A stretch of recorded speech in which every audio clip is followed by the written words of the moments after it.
Hello, everyone. Welcome back to another episode of this series, The Search for Muhammad. This is Al Fadi. With me here in studio is Dr. J. Smith. And today, Dr. J, we are going to ask this question. So, what about the 7th century Muhammad?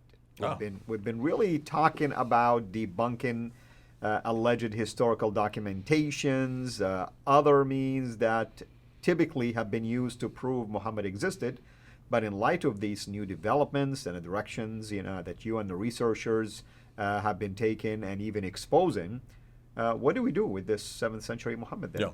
And this material that I'm going to be introducing now is not my material. Have you noticed none of this is my material outside of the coins and some of the material? Well, there's some of it is mine, but this is really coming from Mel from Sneakers Corner.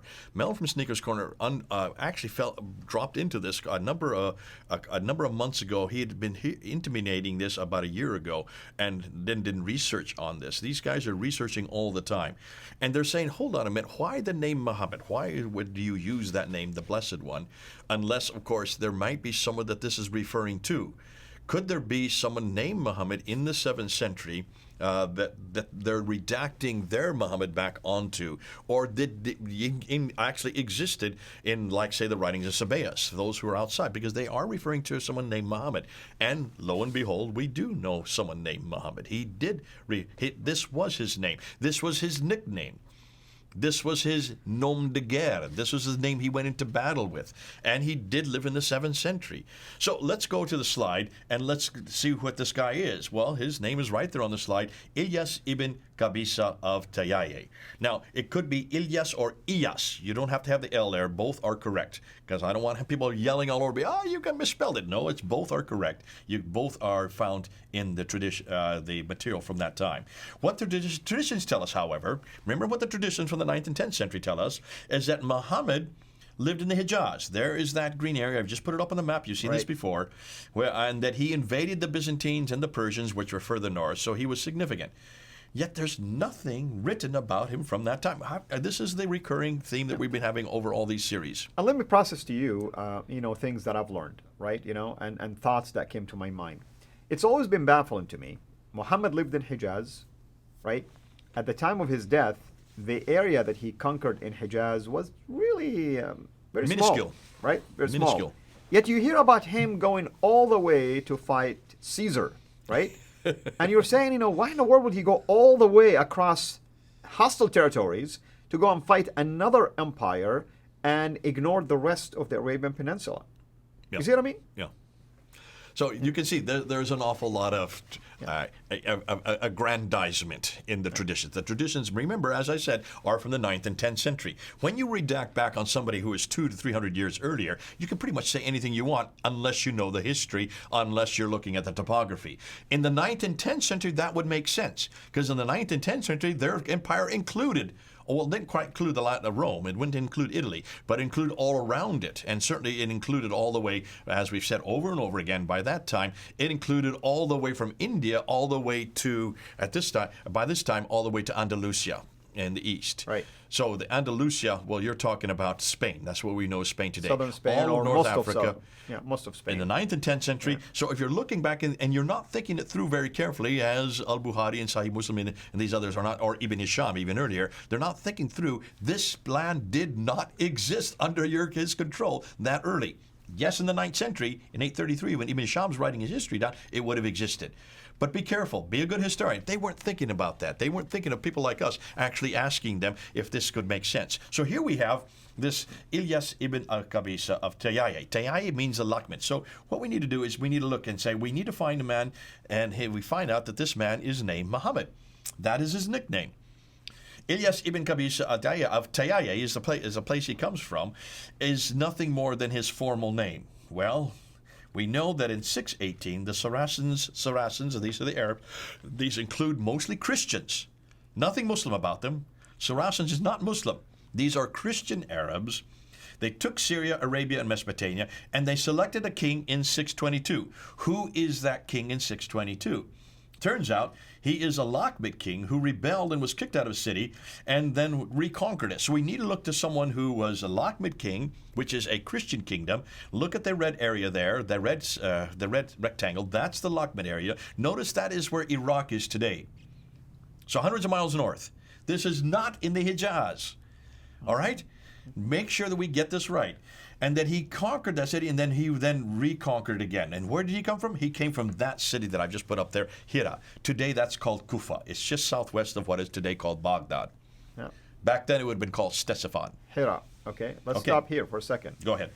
What was the name of the cave where Muhammad encountered? Hira cave. There you go.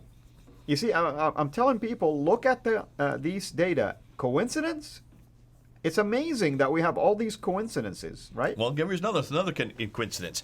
Look at al-Bukhari in 870. He refers to and he says that Muhammad is also known as Ibn Abi Kabsha. That's right. Many people, by the way, don't know that Muhammad is not the real name of Muhammad. There is another name for him. Ibn Abi Kabsha. Look how close that is to Ilya ibn Qabisa.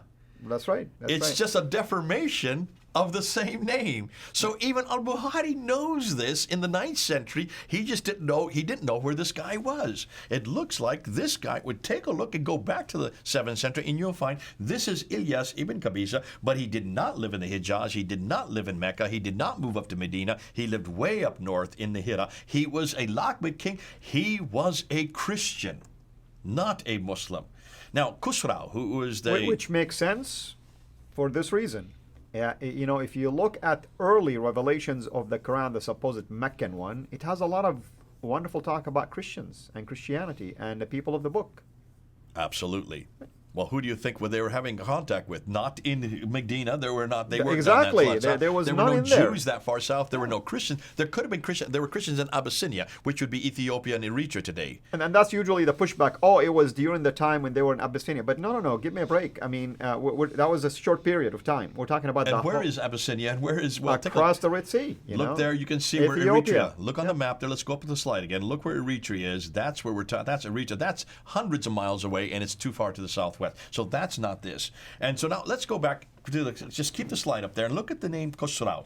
Khusrau is a Sasanian king, one of the greatest of the Sasanian Empire. That's right. And you hear about Muhammad fighting with Khusrau also. He does. He is used by Khusrau, and Khusrau uses Muhammad, who is Ilya ibn Qabisa. He uses him as his intermediary, his emissary amongst the Lakhmids, because he needs someone to control that area. So he appoints him to be his emissary, and he gives him 30 villages in recompense. So he becomes the king of those 30 villages. That is all historical. That is well known.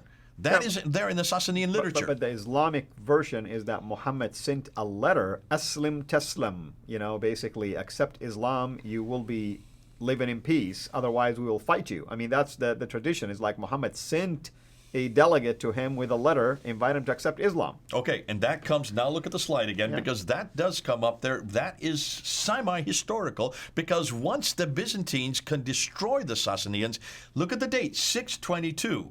Hijrah. There you go. There's a date for the Hijrah. Once they destroy the Sasanians, that takes the oppression that the Lakhmids and the Ghassanids have been under, these Christians, they've been under this oppression by the Persians. The Byzantines come and destroy them, freeing them up. Who then rebels against Khusrau? Who rebels against the Sasanians? Ilyas ibn Qabisa rebels. He then changes sides and becomes part of the Arab rebellion. In 622. That's why 622 is so important, because this is where the Arabs finally have their identity starting to be introduced. Right. That happens in 622. He joins the Arabs against the Sassanids. So that's hugely important. Now, thus the Arab identity began with this 7th century Muhammad of high status. He is not poor at all, so he's not the same Muhammad as the 9th century. Ilyas ibn Qabisa, after he then rebels, he then brings and arbitrates between the Jews who are coming down from Edessa, way up in the north in southern Turkey. They're being thrown out of Edessa. They come down to Hira in that area, and they need someone to arbitrate. There's the arbitration comes in. Who do they use? Ilyas ibn Qabisa. Muhammad becomes the arbiter. That's where that story about arbitration going to Medina is. That's right. So there is some historical Again, I asked the foundation question. for it. But Coincidences? this is not in Mecca Medina. This is all happening up in Hira, way up north. Now, can we collaborate this version now? Are there data to support it? I mean, I'm trying to play the devil's advocate here. This is all coming out of the Sassanid documents. This is all coming out of the historians of that time. That's why Mel was able to look up it and find it and say, listen, this is the Muhammad we're looking for. Did Dr. Hoyland ever mention anything about Hoyland doesn't say that, and he doesn't put this two together. This is why Hoyland only puts what the documents say. He didn't interpret it, and he could not, and he didn't understand this part of it. And that's why we're saying, listen, Hoyland, thank you for giving us the documents. Now let's interpret it and let's see what's happening. What's fascinating, you see these parallels between this Muhammad and the later Muhammad. This Muhammad, first of all, is a leader. This Muhammad is an arbiter. This Muhammad did use the sword. This Muhammad used that name when he went to war, but his real name is Ilyas ibn Qabisa. He did come from the Tayyaya, the people that lived there amongst the Lahmids, but he lived way up in Hira. Now, it doesn't stop there. Once he rebels, he then leaves, and once he does his arbitration, he then leaves and goes to the west. He goes to Petra. Ooh, Oh, Petra. There we go. Why did he go to Petra? What's happening in Petra? Well, basically, he's just going back to the people of his ancestry. Because Petra, remember, was always the sanctuary of the Nabateans, of which the Lahmids and the Ghassanids are the descendants of. So he is going back to the place of his inheritance, as they all do. And what does he do? He goes all the way up to Gaza, and he fights against the Byzantines in Gaza, and then that's why Petra now becomes important, and that's why we need to get back to Petra. But let me just, before we do that, note that the 7th century Muhammad lived and worked much further north. Also, the conclusion. So the later traditions have the wrong Muhammad. They have the wrong Muhammad. He's from the 9th and 10th century. As the real Muhammad lived much further north, was quite well known and powerful, and is credited with helping to initiate the Arab rebellion against the Sassanids and Byzantines around 622. Now, one other thing that I just want to bring up, and that is, what about Petra? What is coming up next? So what we need to do is we need to look at Petra, because if he moves over to Petra, we need to bring in Gibson's material. I would like to move over to that, because once we get into Gibson's material, you're going to see that that's where the two come together. Because so far we've been saying everything is in Hira, we've been saying everything is up in Edessa, we've been saying everything is up in Baghdad, which was Ctesiphos in that time. We're saying that these people are from Tabaristan and Bukhara. These are all that. We're saying north, north, north, north. We have almost forgot about Gibson. We got to bring Gibson into this too, because we've got to start talking about the Qibla. We've got to see why that the trade routes. We've got to see what Patricia Cronin was bringing up in 1977 in her book Hagerism, and then in 1987 when she wrote Meccan Trade and the Rise of Islam. So that's going to be the next episode.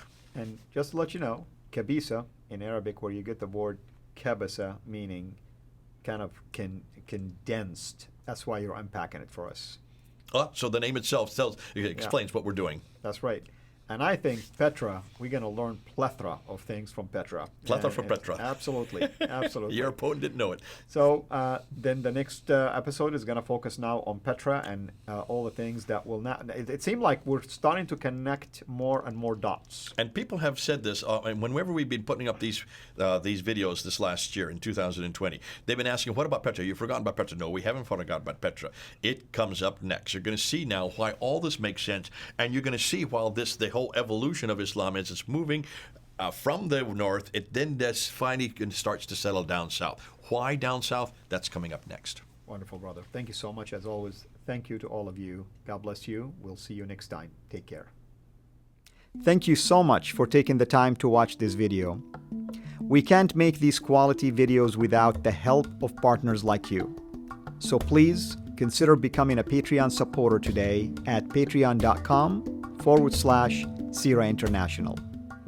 I want to make sure you always get notified when we release a new video, so please click the bell to be notified, and of course, make sure to subscribe to this channel. If this video was helpful to you, please click the thumbs up. Thank you.